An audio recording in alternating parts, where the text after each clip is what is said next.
Good day, sir. I'm Charles Darnamlag from BCMT3 Canopus, and today I will discuss the IMO performance standards for ICDIS, operational and functional requirements for the colors and symbols, and display requirements.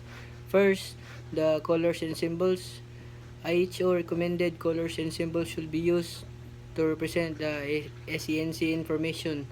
Dapat ang IHO or the International Hydrographic Organization will be used to represent the SNC information or the ICDIS. Then, colors and symbols other than those mentioned in 9.1 should comply with the applicable requirements contained in the IMO standards for navigational symbols.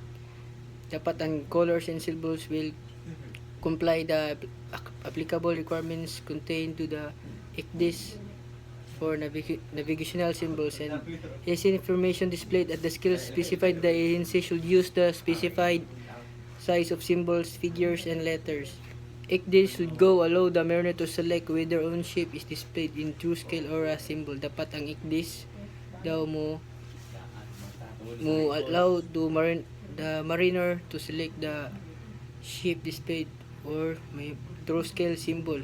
And next, the display requirements. First is XD should be capable of displaying information for route planning and supplementary navigation tasks. And number 2, route monitoring.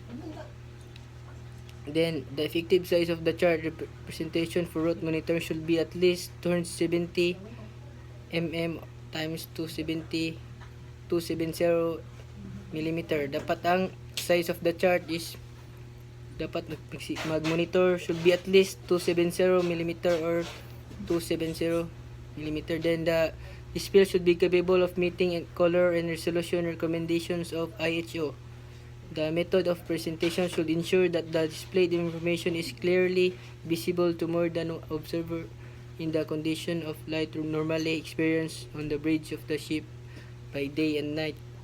Then last, if information categories included in the standard display, it will remove to customize the display. They should be permanently indicated. Identification of categories which are removed from the standard display should be shown on demand. Dapat ang standard display will be removed sa mga categories of standard display. And that's all, sir. Thank you.